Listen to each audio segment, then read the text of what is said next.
Well, good evening, ladies and gentlemen. Welcome to this week's episode of Roundabout Sports presented by Interstate 70 Sports Media, where our passion is our profession.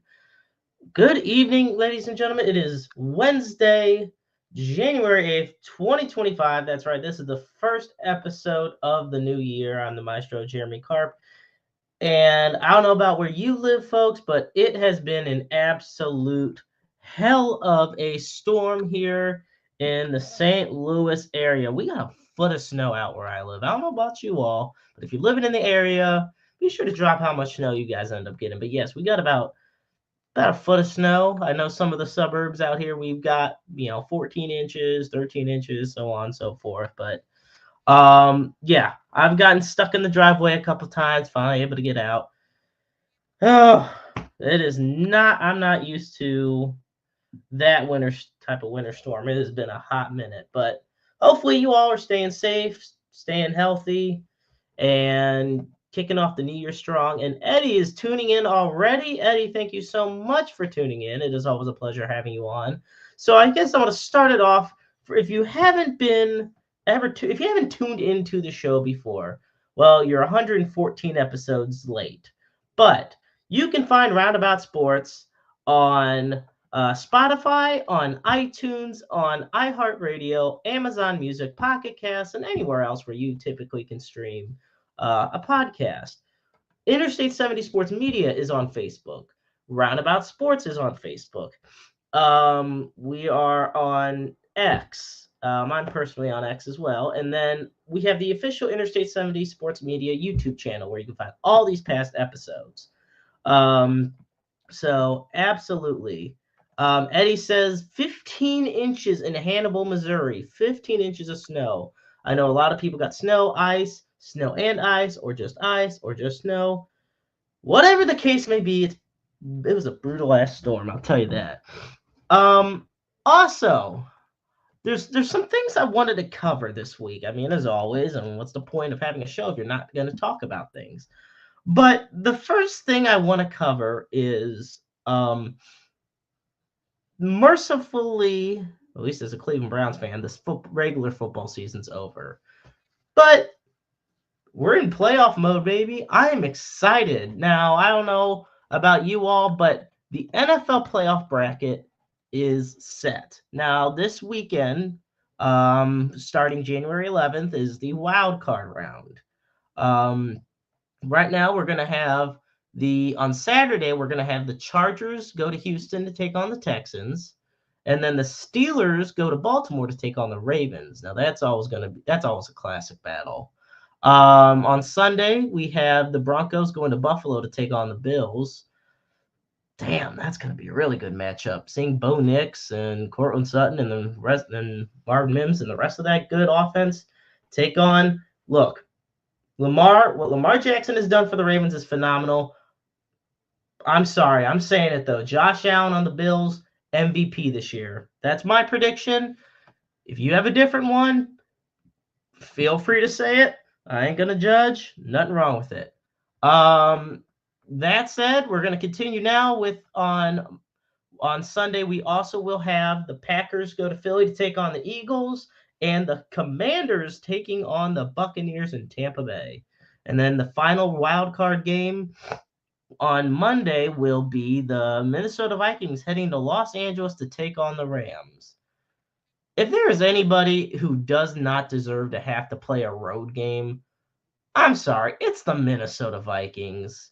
They have been, aside from last week when the Lions showed why they're the number one seed in the NFC, the Minnesota Vikings have had a phenomenal season. Top three defense in the league. Sam Darnold of all quarterbacks, filling the role that J.J. McCarthy, the rookie, was going to take in, and has done so quite nicely, if I may say so myself. Now, like I said, we're gonna there's some interesting things in the coming days we'll talk about as far as the wild card, but I just wanted to throw those matchups out there. The game I'm most excited to see. Okay, I'm really excited to see this Broncos Bills matchup because For most of the season, everybody was hyped up on Jaden Daniels, the quarterback for the Washington Commanders, the rookie from LSU. Okay, I don't have a problem with that. Jaden Daniels has been phenomenal. But my friend Andrew Henson brought this up to my attention. He brought up about Bo Nix and how he's been overlooked, and honestly, if anybody should be considered Rookie of the Year alongside him, it should be Bo. Now, let me throw out Bo Nix's stats. So, this season, in his rookie year, he had a 66.3 completion percentage. He had 3,775 yards, 29 touchdowns, and just 12 interceptions. Okay. I mean, I'm not gonna argue that. That's some great stats right there. And if you want me to compare, all right, I'll compare. Jaden Daniels, 69.0 completion percentage, 3,568 yards, 25 touchdowns, and 9 interceptions through the air. Now, keep in mind, that's just talking about his passing. Rushing wise, he had 891 yards and 6 touchdowns this season. So you got to add that into the whole grand scheme of things. So it remains to be seen who's going to win the Rookie of the Year award. And I will Offensive Rookie of the Year, I should say. And whoever wins, Daniels or Bo Nix, because let's face it, those are the two guys as far when it comes to the competition. You want to give me a third guy, or you want me to throw out a third guy? Fine. What the hell? I'll put Bucky Irving out there for Tampa Bay. He was listed as the second string running back to start off, and Bucky has definitely shined with 207 carries, 1,122 yards, and 5.4 yards per rush to go along with 8 touchdowns. Not too shabby for the rookie. So, like I said, playoffs start this weekend. I'm excited for it, and I'm excited that the regular season's over because I could not bear much more of the 3-14 season that Cleveland had. I really couldn't. Then again, I was there for 0-16, so. But the thing of it is, I have to throw this out there. The thing about 0-16 as opposed to 3-14, yeah, the record's worse, but the expectations were different. There was not a single person on the face of the earth that thought that the 2017 Cleveland Browns were going to be a good team. There was a lot of people that thought the 2024 Cleveland Browns were going to be a good team, and they absolutely crapped the bed.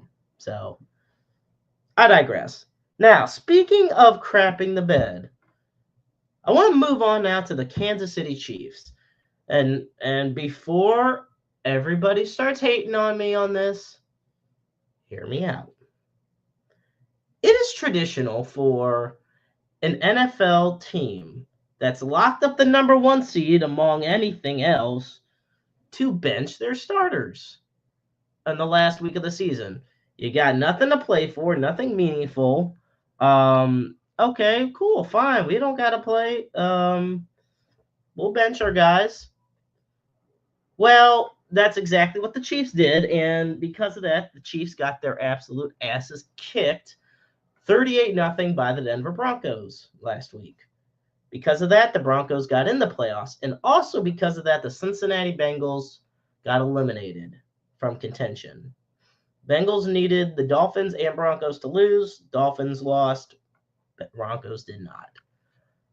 Okay, now, Bengals fans, sports analysts, plenty of people are out there saying that the Cincinnati Bengals or the Kansas City Chiefs threw the game against the Broncos so they wouldn't have to face the Cincinnati Bengals in the playoffs. Now, we know the Bengals beat the Chiefs in the AFC Championship just a couple of years ago, or I guess a few years ago. Time's flying by so much. Okay. Travis Kelce decided to fire back at all those folks on his New Heights podcast with Jason Kelce. He said, quote, I ain't scared of effing nobody. I want them in the effing ring or in the effing playoffs. I want to slay every dragon one by one like Mortal Kombat. I don't even want this to be like when we play the lowest seed. Just give me the best teams. Yeah, so here's my thing.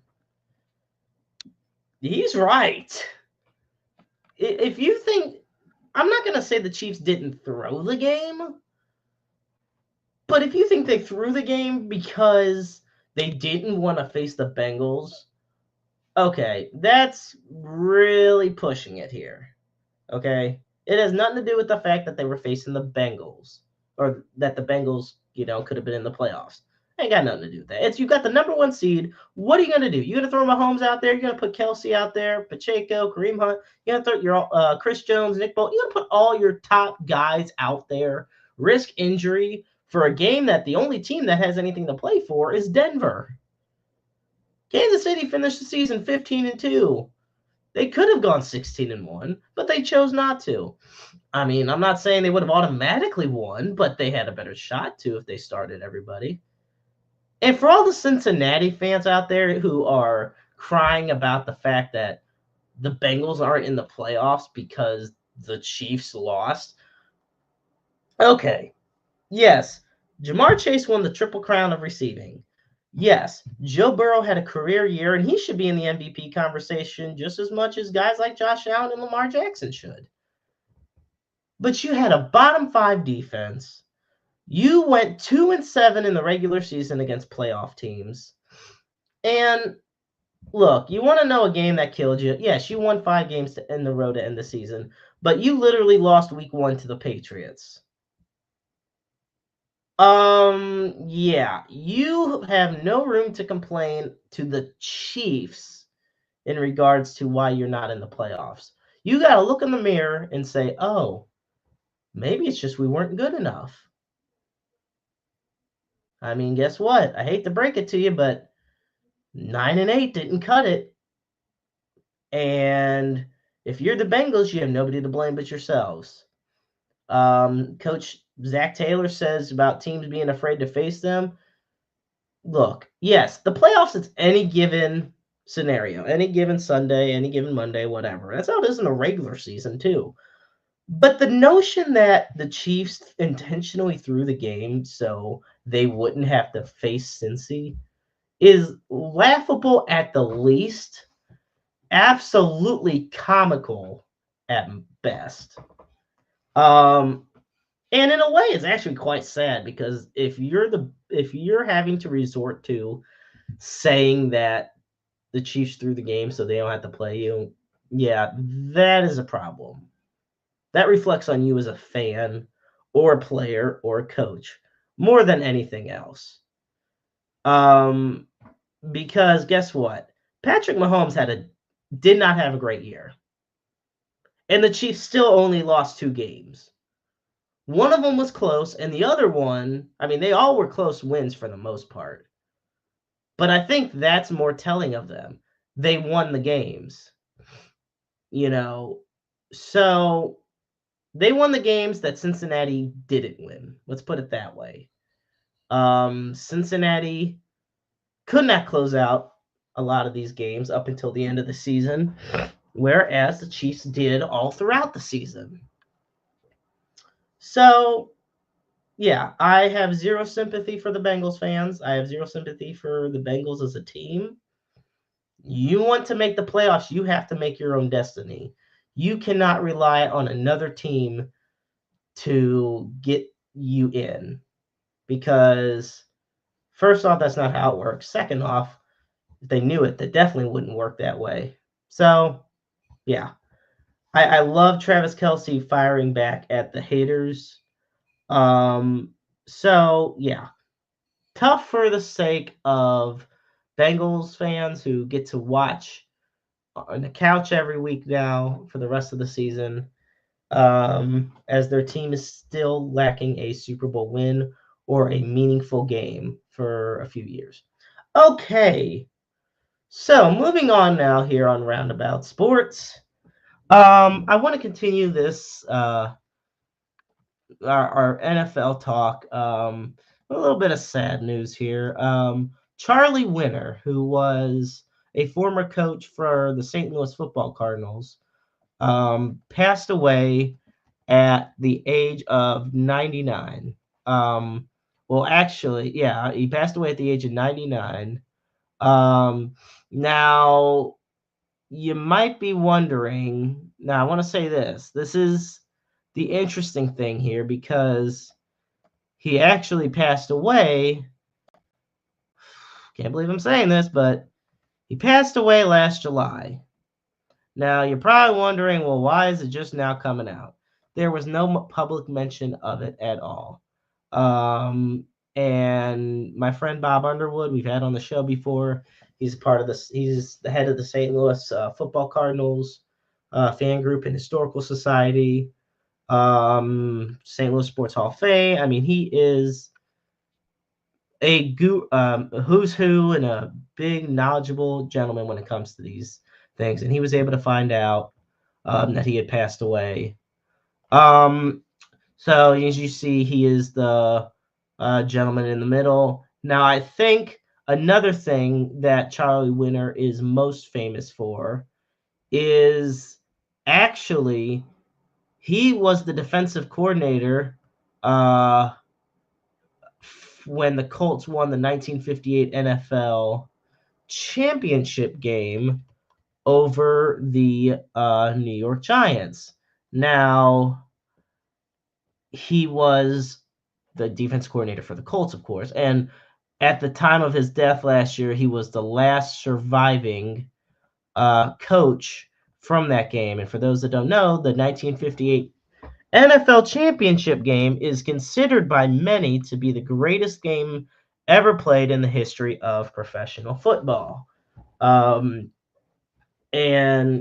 it, was broadcast on NBC, gave a huge amount of exposure for the league, which, while popular at the time, was nowhere near, the level it would later become in the decades to follow. But Winter would eventually coach the football Cardinals from 1966 until 1970. But yeah, and he coached all the way up until 1992. But overall, he had a 44-and-5 record in 93 games as a head coach. He also went to college at WashU here in St. Louis. So, yeah, it is definitely a tragic loss. And I would like to express my deepest condolences to the family and friends of Charlie Winter, who ended up passing away last July at the age of 99. Moving along now in the world of sports, it gets crazy this time of year, folks, because in the NFL, you not only have the teams that are in the playoffs getting ready to go as they battle to make the Super Bowl and win it and whatnot, but you also have the teams that didn't make the playoffs. And for those teams that didn't, a lot of coaching moves have been made. And yeah, I feel like this is a good time to really talk about the 6 head coach vacancies in the NFL at the moment. This is, like I said, this is January 8th. So the first one we have is the New Orleans Saints. Okay. Out of all the vacancies, I'm not gonna lie, this is not a good one. This is probably the worst opening because there's just not a whole lot of appeal.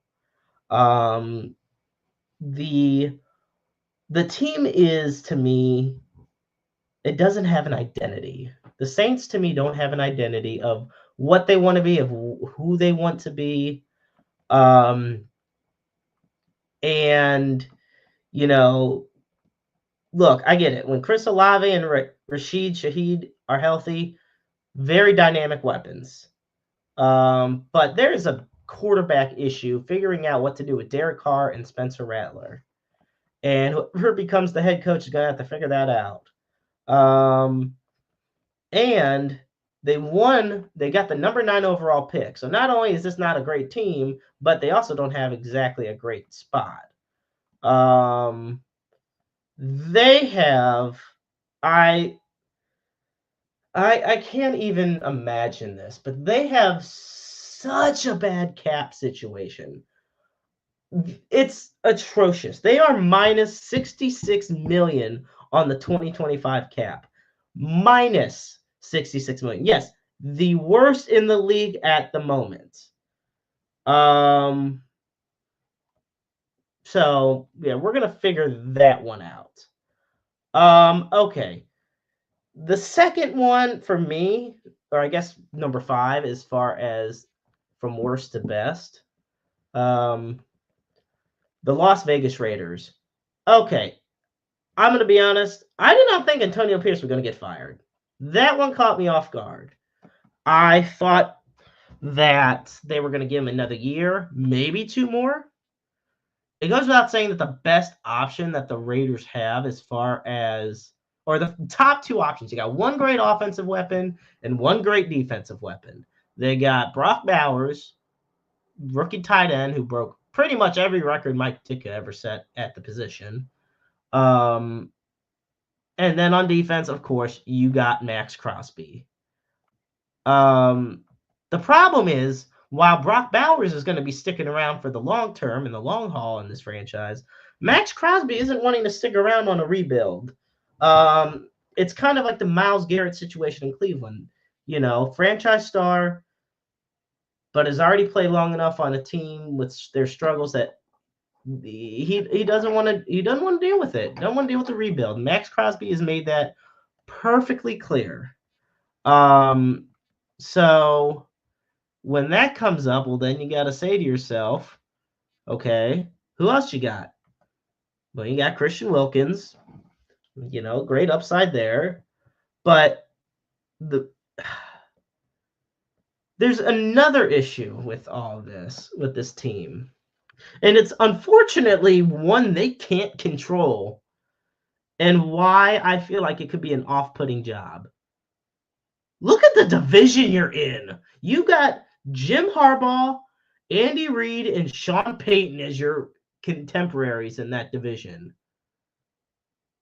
Yeah, you don't want to be in that. I'm sorry. I'm not going to want a head coach in that division unless I'm confident in the team I'm going into. And I'm not confident in this Raiders team.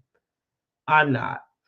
I think there's potential with guys like Jacoby Myers, but once again, it's an identity issue. I don't see this team really competing in the AFC West. They hold the number 6 pick for a reason because of that.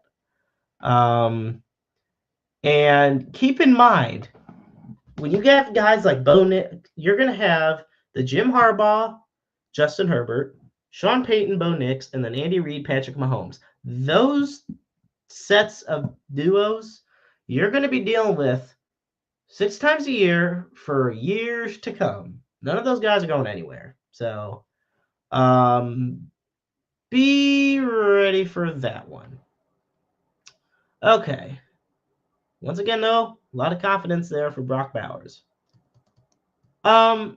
My next pick, as far as least entertaining or least interesting, it's got to be the Jets.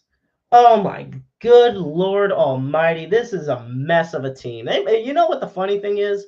Yeah, the Saints might be the worst appealing of all this, but the Jets to me are the biggest mess of all the head coaching vacancies. The New York Jets have, it's a circus. Guess what?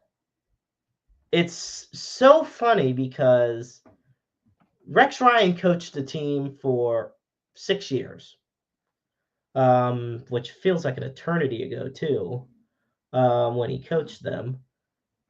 And they got to the point where they called Rex Ryan, who's been enjoying life on ESPN. They called him back in for an interview. And what does he do the very next day? He goes on the radio and trash talks the culture in that locker room. He trash talks Aaron Rodgers especially. Like, that's bad, okay?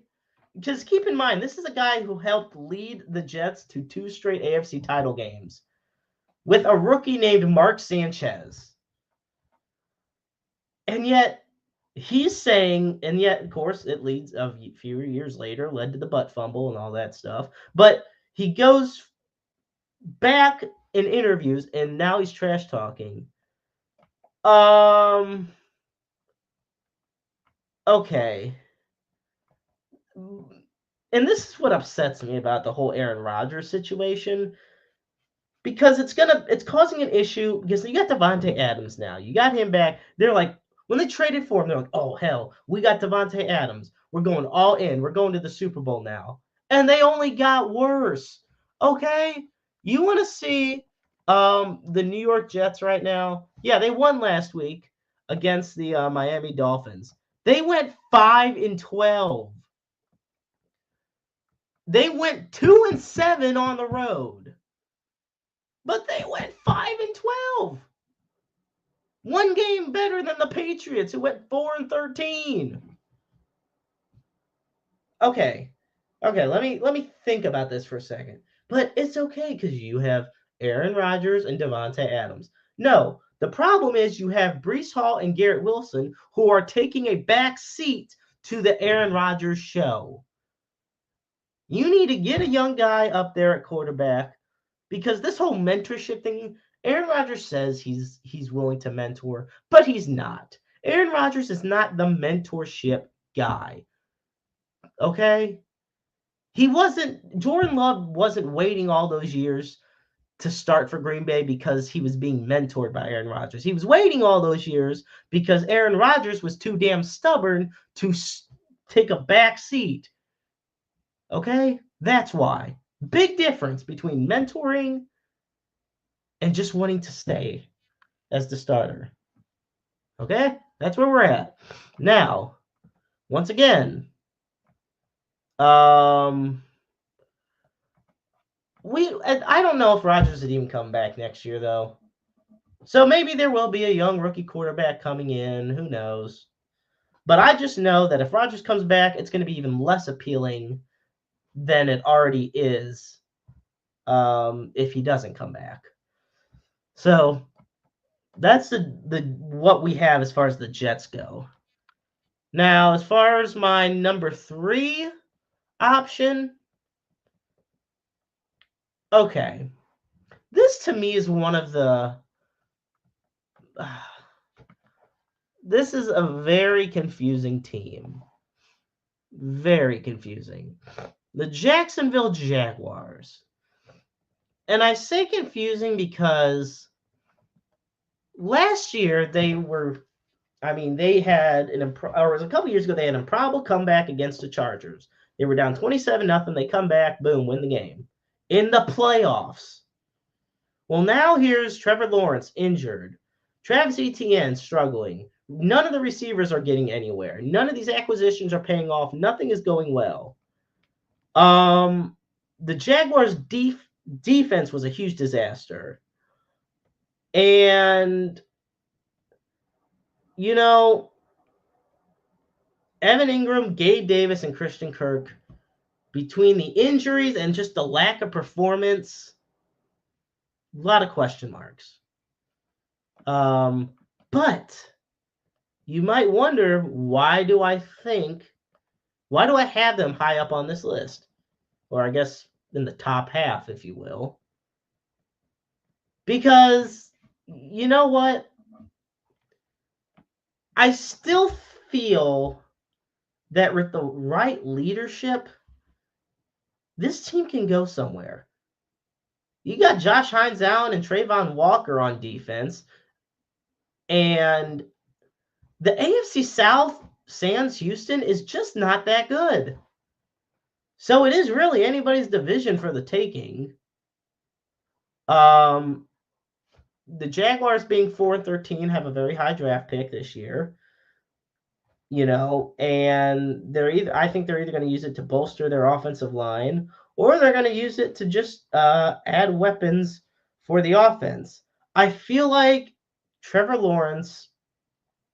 Okay, my opinion is Lawrence hasn't panned out this year in his career. He just hasn't. He hasn't panned out as a number 1 overall pick. But at the same time, I'm not going to put all the blame on him. When they're rotating through leadership so much, look, Urban Meyer was one of his coaches. You got to give some benefit of the doubt in that circumstance. So that's what I'm going to say on that. I do think the Jaguars have some good appeal. Weak division. Good potential there. And Nick Rourke tuning in. Nick from the Other Guys Sports Podcast. I do like what Nick says here. He says, got to figure out the Jags offensive line in the draft. It's the safest way to go. And like I said, I agree. I think go for a guy like Will Campbell, a great offensive tackle. Will Campbell, is probably the safest way to go. You also will have Kelvin Banks Jr. You also have Wyatt Millam. Another guy I like from Texas, actually, is Cameron Williams. Big 6'5", 335 offensive tackle. So some good guys right there that you could consider having. Now, my number 2, as far as the openings go, this was weird. I was debating switching between the Jaguars and this team, but I'm going to go New England Patriots at number 2. And I'm going to switch. And the reason I want to put Nick's comment up here. And like I said, I read these comments, so be sure to send them in. And I read them out loud for the sake of whether you're tuning into the audio version of the show or the audio visual. But Nick says, Trevor Lawrence was one of the best college quarterbacks I ever watched. If the Jags get him some O-line help and a stable coaching staff, he'll succeed. I agree. He has not had a good coaching staff at all in his career, and they are suffering because of it. And be sure to check out. I want to give Nick a shout out too, because he is part of the Interstate 70 Sports Media family. And I want folks to be sure to check him out on the Other Guys Sports Podcast. It is on Spotify every Sunday. Be sure to check them out. Fantastic show. Specializes in college and NFL football. That said, folks, I also want to say, before I continue, we've reached past the halfway point here on episode 115 of Roundabout Sports. I'm the maestro, Jeremy Karp. It is January 8th, 2025, our first show of the new year. Right now we're going through the top, from bottom to top, head coaching vacancies in the NFL. I went with the Saints at the bottom, followed by the Raiders, the Jets, the Jaguars, and now number 2, the New England Patriots. Okay. I'm going to tell you why I got the Patriots at 2. And Nick, it's my pleasure, buddy. God love you, and it's always a pleasure to have you. All right. Number 2, 2 words, Drake May. Drake May is a franchise quarterback. It may not seem like it because the Patriots went 4-13 this year, but I am telling you right now, Drake May, the Patriots' biggest issue this year was starting Jacoby Brissett for the first 5 games. He went 2 touchdowns, 8 interceptions. At some point, just cut the experiment, put the rookie in. Because if the league has no problem putting rookies on the bench fast, you got to at least, depending on the circumstances, put the vets on the bench too. Okay, so you also got a good running back combo in Ramondre Stevenson and Antonio Gibson. I think this draft is a great chance for them to also boost their offensive line. This is a year where you have to just keep building up that offense. Now, like I said, Drake May's rookie year, he didn't start out of the gate, and he had some injuries. But there was no legitimate weapons for him. I mean, I want to put this up here. As far as their leading wide receiver for the Patriots. Okay? I really want to make this clear. Give me 1 second. Okay, here we go. So for the New England Patriots, you want to know who the top 2 wide receivers are on this team? Demario Douglas and Kendrick Bourne. Okay, get some damn playmakers, New England. If that is who your top 2 receivers are, get some more playmakers. And don't get me wrong, I don't like the Patriots. I'm all for. Look, I spent my whole childhood watching the Patriots dominate the NFL. I'm okay if they have some bad years. But if I'm a head coach or a coach looking for a head coaching job and there's a team interested in me like the Patriots, they're a very interesting situation. The Dolphins are in a situation where they don't know what's going on. The Jets are a complete circus. The Bills are the juggernaut in that division, but you have a franchise QB right there in Drake May. Give him the reins. Gerard Mayo, okay. I didn't think he would cut it last long, but he's also a very defensive-minded coach, so it's no wonder the offense struggled so much. And last but not least, it goes without saying who the number 1 team is when it comes to the opening, the Chicago Bears. Okay, there was a point, and I want to just get this out of the way. I don't think. I don't know how to say this. Caleb Williams, I'm not fully sold on him. I'm just not. But of the 6 teams I've mentioned, I like to think that the Bears have the most potential. I feel like they have the least amount of position issues. I feel like defensively, they're very well rounded. I think they got a really good running back group. DeAndre Swift had a great year. And I even think the wide receivers are really good. Roman Dunzier and DJ Moore had great years.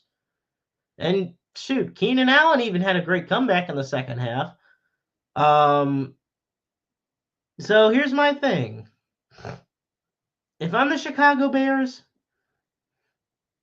look, I was adamant about the fact that they shouldn't have drafted a quarterback. They should have kept Justin Fields and built the O-line and the offense around Justin. They didn't do that. That's fine. They don't give a damn what I think anyway. Who would? So if you're going to stick with Caleb Williams, then you need to keep doing what I basically suggested. Build an offensive line. He took almost 70 sacks this season.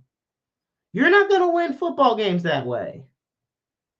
And might I put out there, the Chicago Bears at one point looked like they had a chance at the wild card until Tyreek Stevenson decided, hey, I'm going to go wave at the crowd and taunt everybody. And the Commanders got a Hail Mary to win the game. And the season went downhill after that. So, and and this is the thing. The Bears are a more talented version of the Raiders. And you might ask, well, why the hell am I comparing the Bears to the Raiders? Look at the coaches in each division. You got some great coaches in the NFC North, just like you do in the AFC West. I think the pedigree is higher in the NFC or the AFC West. I mean, Andy Reid, Sean Payton, and Jim Harbaugh, to me, are all three Hall of Famers. Jim Harbaugh, at least for the College Football Hall of Fame, if anything. But you already know Sean Payton and Andy Reid are going to the Hall.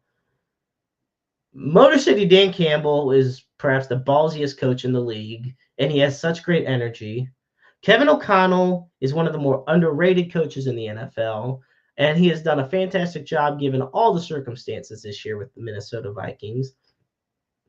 And Matt LaFleur he's finally in the Jordan Love era. And getting Josh Jacobs, it's like they never lost Aaron Jones. Like, it has been fantastic. So the Green Bay Packers, people thought they wouldn't really get anywhere. Well, they're in the playoffs too, and they're just as dangerous as ever. But this is about the Bears. I feel like the Bears can still compete with this division. I mean, hell, they just beat the Packers in the last week of the season on a walk-off field goal. To me, number one need is offensive line. The Bears get an O-line, we're set. Well, in the case of Chicago, not we, because I don't care. So those are my rankings of the 6 open head coaching vacancies at the moment. We don't know if there's going to be any more openings, but least desirable, the Saints, followed by the Raiders, the Jets, the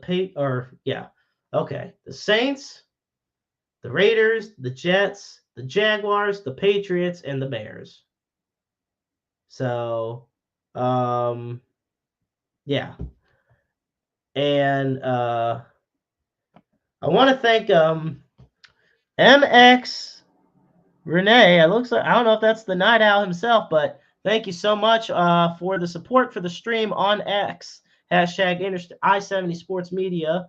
And then, of course, we got our friend Stephen Lucas over here saying, FYI, you should share your Twitch handle on your Facebook page a lot more. So I have more than just 5 followers. I would appreciate that. Because I would love some more followers, but I'm not going to go out and beg. I'm just going to hope for the best and do what I do best. Now, I know for those of you that have tuned in the past 42 minutes, you're wanting to hear something a little different than football. I ain't got nothing.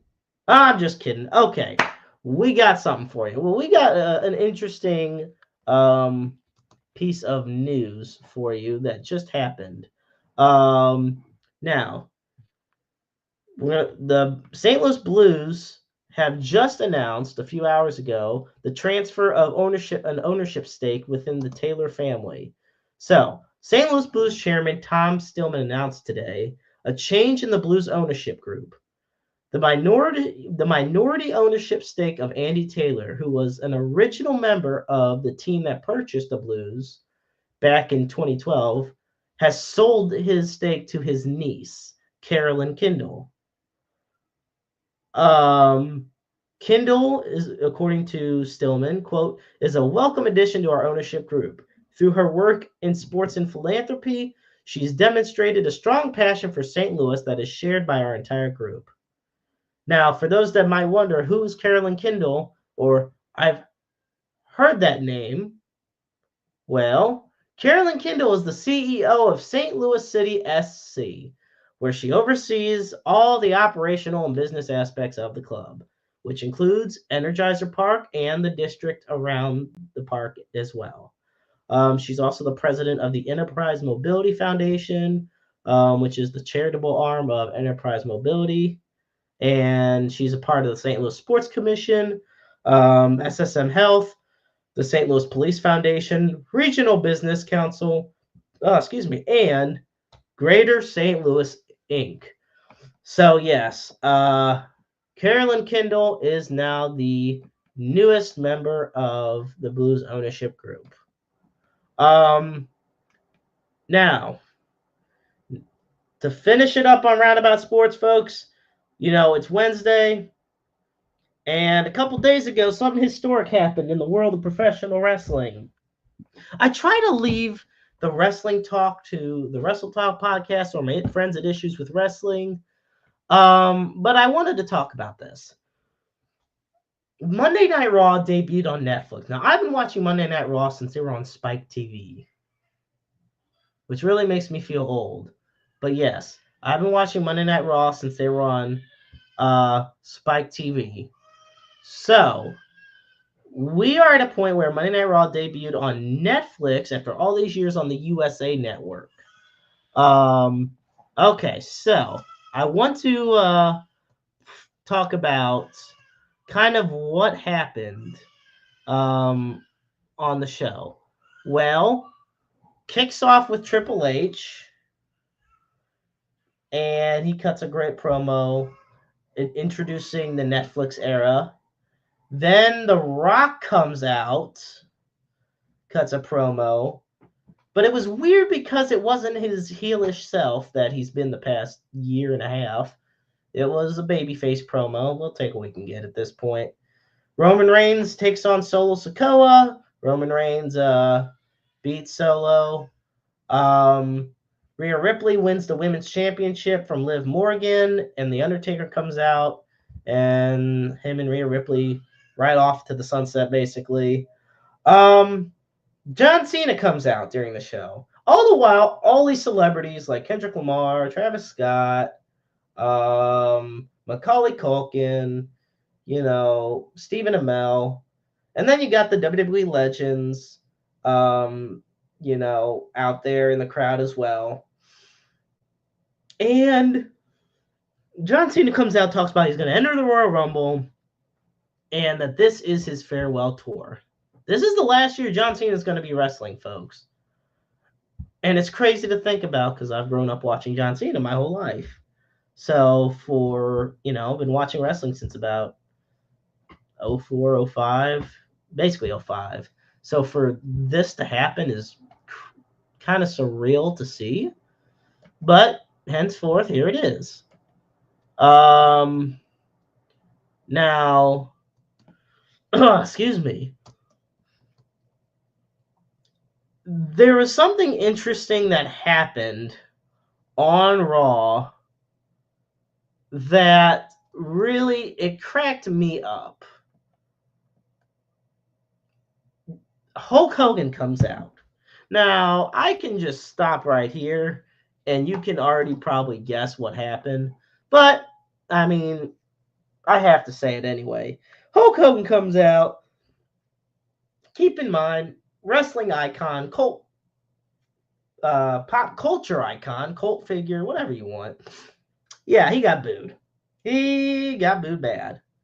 And he wasn't cutting a heel promo or anything. He just came out to kind of promote his beer and talk his usual spiel to his Hulkamaniacs. And look, people are out there saying that they were booing him because he supports Trump, and he's a huge Trump supporter. The funny thing is, did they ever stop to think maybe it's because he's racist? Or at least has said a multitude of racial comments. I am not going to say some of those quotes, but for those that have never heard them, I just recommend going on Google and saying typing in Hulk Hogan. And at that point, you might as well just say Hulk Hogan, and I'm sure it'll pop up. But basically, he said a lot of derogatory things in regards to black people. And yeah, it's not pleasant. It's not even just that it's not pleasant and not appropriate. There's no there's no excuse for it. And so for Hulk Hogan to say all that stuff, no matter how long ago it was. So yeah, he got booed loudly, and of course it's Netflix, so they're not going to really censor anything. Thank God for that. It was a mess of an appearance. It really was. Overall, though, I enjoyed Monday Night Raw on Netflix. I thought it was great. I thought it was a great debut show. But yeah, it was that segment in particular that caught my eye because I'm like, damn, he's really getting booed this bad. So yeah. Well, folks, that about wraps it up this week, believe it or not, for Roundabout Sports. I want to thank everybody that tuned in. It means the world to me. After all, this is the first episode of the year, and it's episode 115. Wow, that is a lot. We will be back next week. Don't you worry. Hopefully, the fabulous Babs will be joining myself on the show. As always, be sure to find Roundabout Sports on Spotify, iTunes, Amazon Music, iHeartRadio, Pocket Cast, and more. Another place you can watch Roundabout Sports is on the official Interstate 70 Sports Media YouTube channel. Please head there and subscribe to us. Also, be sure to check out our friends at Pro Wrestling Epic, which I'm honored to be the voice of. And there's a lot of great shows. I mean, you follow Pro Wrestling Epic on IWTV, the premier home for all independent wrestling. So absolutely be sure to check us out. We have a lot of dates booked for this year. Be sure to find Interstate 70 Sports Media on Facebook. Be sure to find Roundabout Sports on Facebook. And I believe on January 29th, we'll have Michael Langston back on from KMOX. I'm looking forward to having my friend Michael back. Until then, folks, as always, this is a tradition we do every week on the show. It is something that is very important, and it means a lot to me. And for that, we start off by putting the NAMI helpline up. Now, for this, it's 1-800-950-NAMI. That's 1-800-950-NAMI. I need my glasses for this because I'm getting old and I can't see worth a damn. But the National Alliance on Mental Illness. It is the nation's largest grassroots mental health organization dedicating to building better lives for those who struggle with mental illness. Also, we end the show by putting up the Suicide and Crisis Lifeline. For that, you dial 988. The line is open 24/7, 365, 366 on leap years. Understand you're never alone in this world. There is always somebody out there who loves you, who cares about you, who wants nothing but the best for you. All of us were put on this earth for a great reason, for a purpose, and that is to live and to thrive and to succeed and to love one another. And look, I'm not going to judge. We all struggle. We all go through our struggles, some more than others. But that doesn't mean you have to struggle alone, because you don't deserve that. You are just a phone call away. You're an email away. You're just a text message away from getting to somebody who cares about you. And you could also be the listening ears and watchful eyes for somebody that cares and reciprocates that as well. So be sure to love one another this year. I want to thank you all so much for tuning in. We're going to try to put out more content on the Interstate 70 Sports Media YouTube channel, so please stay tuned to our Facebook page and X accounts for more. And also, be sure to go to interstate70sports.media for all the latest news and updates. Until then, folks, I'm the Maestro Jeremy Karp, and remember, life is a book full of empty pages just waiting to be written in. Make your lives worth reading. Good night, everybody.